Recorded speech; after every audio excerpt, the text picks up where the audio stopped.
Hello guys, my name is Kiminekyt and I welcome you yet again to another one of my replay commentaries, today featuring the Bestloli.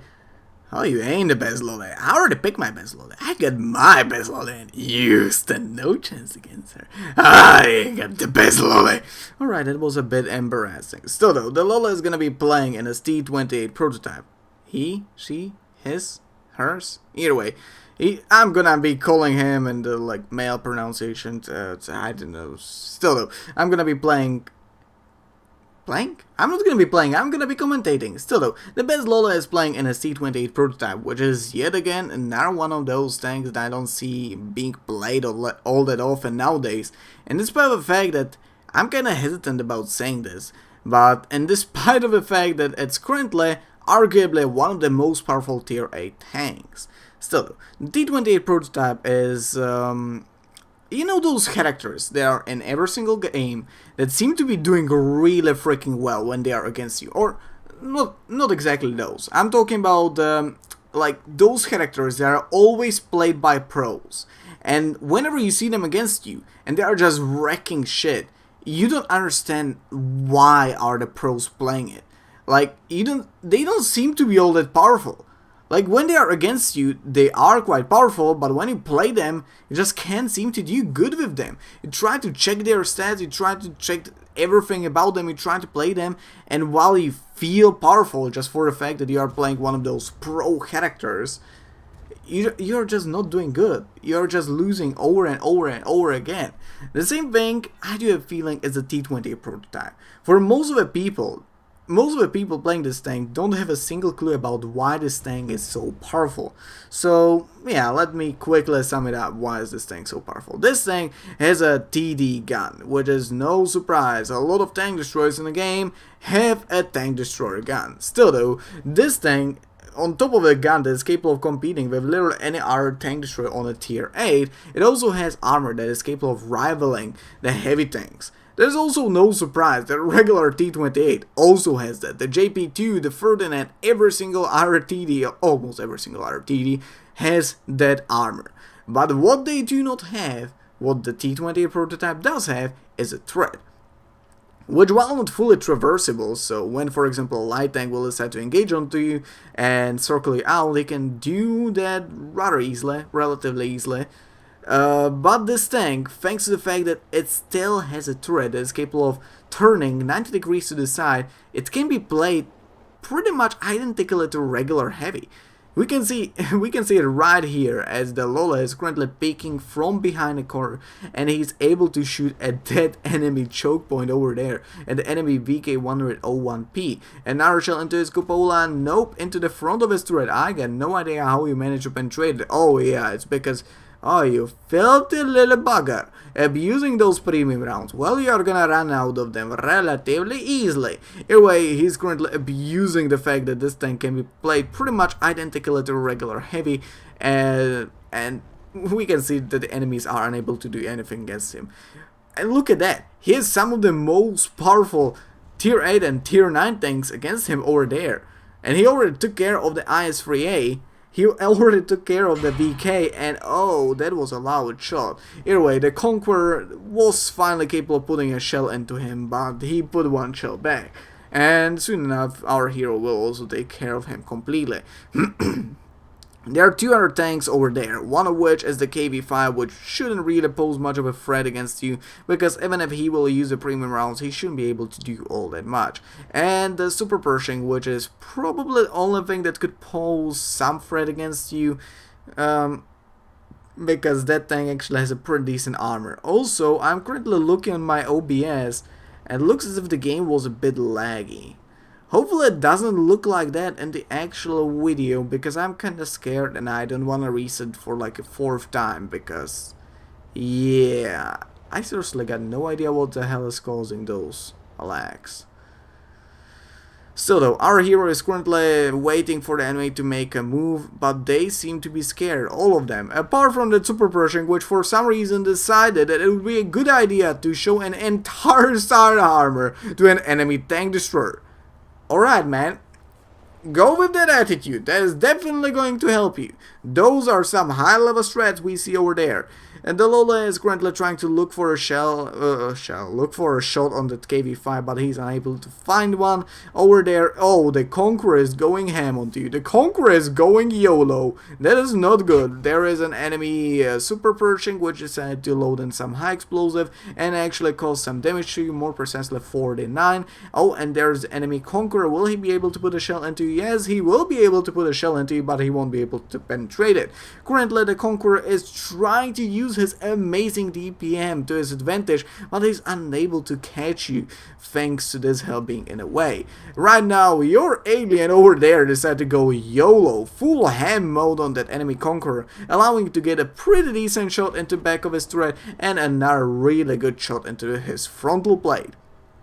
Currently, your team is only down to 5 players, whereas the enemy team, oh, well, make it 4. Still though, the enemy team is still kinda going strong with 7 people remaining, which is nearly double that, double of yours.